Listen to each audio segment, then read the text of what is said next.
Okay, welcome to part two of what are viruses. So in the first part of the first presentation, we basically said what they're not, because they're not alive, they don't fit into the other kingdom's living things, and they're really small and weird. And now we're going to get a little bit more into what they actually are. So, like I just said, they're not even technically alive. Because the characteristics of living things include that you're supposed to be able to reproduce. Viruses can't, not by themselves. And all living things are supposed to be made of cells. Viruses are not. They are sort of almost like a part of a cell, but way, way smaller. And they actually need to find another cell or find another organism and go inside that other organism's cells, take over the nucleus, and then that's how they reproduce. So, again, very strange, very different, not part of the other classifications of life. What are they made of? They are made of a nucleic acid called DNA. That's what your chromosomes are made of. Another word for that is your genes. So they are made of genetic material. DNA or RNA. Those two things, for our purposes, are very, very similar. They are genetic material. You can use them to make new living things, or in this case, new viruses. And here is a picture of the big villain of the day. That is your coronavirus under an electron microscope. So these red knobby things, they're going to end up being pretty important because the key for a virus is it's got to get into some other organism's cells, and they have different ways of doing it, but that's how it's going to get in or not get in. Notice all of the viruses down here. Here are some other examples. They all have something. This guy has the pointers, and this has these things sticking out, and this has little bumps on there. They all have some way of connecting to a cell, and if that way of connecting fits, then you're going to find out that that's how the virus gets in, and that's how it can potentially do some damage to an organism. One thing to always remember about viruses, that they're not bacteria. They're not. They're really, really small. So I thought this is a kind of easy illustration for you about how small they are. How a human hair is shown there. If we were to magnify it, we would see that that the human hair is about that big. And on that scale, you can see next to it that a fungus is a lot smaller than a hair, a fungus cell. And a bacteria cell is a lot smaller than that. And then this little speck over here, that's how big a virus would be compared to a bacteria and compared even to a really small human hair. So viruses are little. They actually have to go inside these other cells to actually do what they want to do. Again, we know one big thing about viruses is that they can make you get sick. So here's some examples. A lot of different things that we've heard of that are caused by viruses.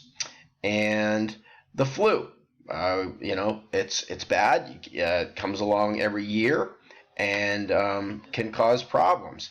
The common cold is also caused by viruses. One thing that you should know about the cold versus a lot of these others, and the flu too, these two go together a little bit, they can be caused by a number of different viruses, not just one. That's why sometimes if you get the flu vaccine, it doesn't always work, but it's still a good idea to get it because most of the time they do get it right. HIV and AIDS is caused by a virus. Ebola was caused by a virus. This took place about a decade ago, and Ebola occurred mainly in Africa and was really, really bad in the sense that most people who got it died, 70%. The Zika virus was another thing caused by, obviously, a virus. Polio was caused by a virus. Smallpox was caused by a virus. Chickenpox, measles, and then more recently, SARS in 2003, and then our own coronavirus right now. As I mentioned in the previous presentation, you can't take an antibiotic for a viral disease or illness. Instead, you need a vaccine. And vaccines have actually worked. There's a vaccine for the flu. There's a vaccine for HIV/AIDS. There's a vaccine for smallpox, chickenpox, measles, polio, Ebola. Zika, I don't think at this time. SARS, which is related to the coronavirus, and our own COVID-19 coronavirus. So, no, we have not gotten rid of the flu, and some of these has not been completely eradicated. But on the other hand, polio, measles, these were things that were just about gone from the earth, and because some people are concerned about vaccines, they've made a comeback. Looking at the coronavirus today and what we're going through, I think people probably need to reconsider some of that. Whatever dangers there are, which are unproven and unknown, seem to be pretty far outweighed by the number of people that can get sick from a bad virus. So vaccines can help. Viruses aren't all bad. They do some good things in biological research.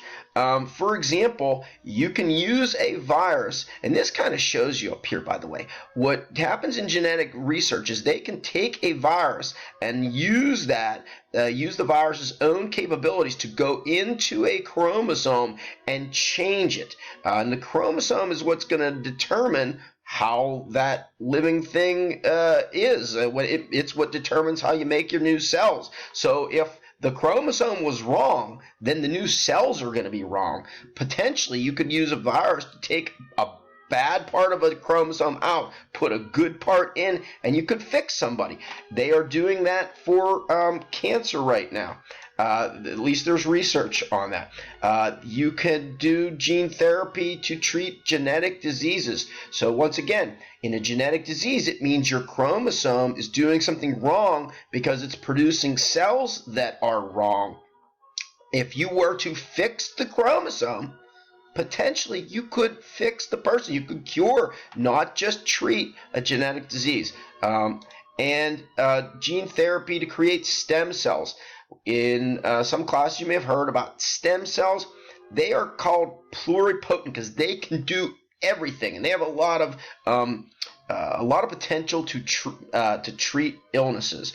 In any case, you could take a regular cell like a skin cell and then use a virus to go into that skin cell and turn parts on and off inside the chromosome and make that cell or make that chromosome from a regular one, turn it back into a stem cell, which typically would only exist when you're a baby or in the embryo. They're called embryonic stem cells. That's when you're just beginning to be formed, you're all stem cells. But then once we're adults, we're all pretty much regular cells, or at least most are.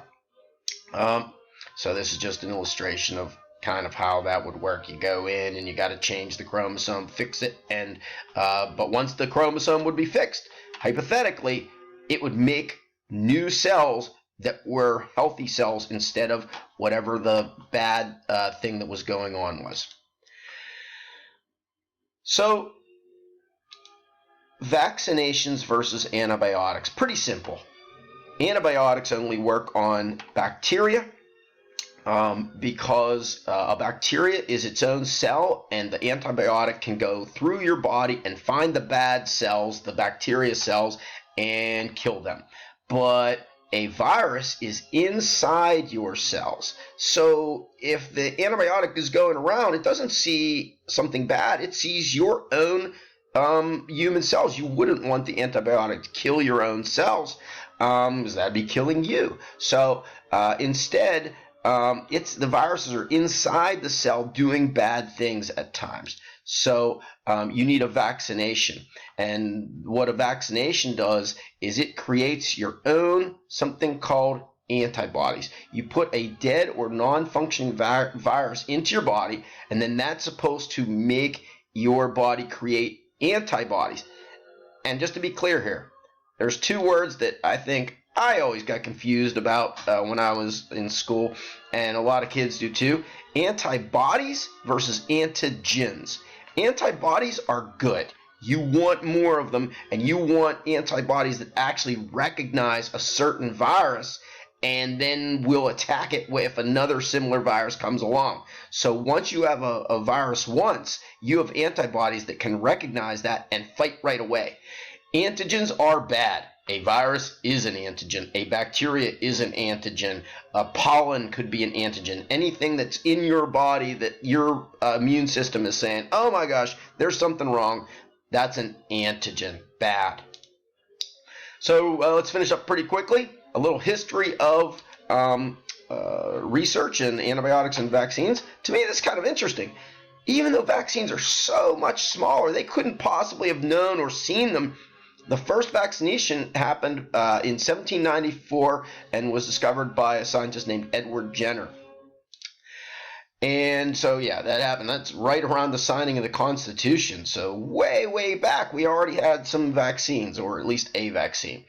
But this other one, Alexander Fleming, he discovered penicillin by accident in 1928. So we didn't have antibiotics, something that could treat bacteria, until relatively recently.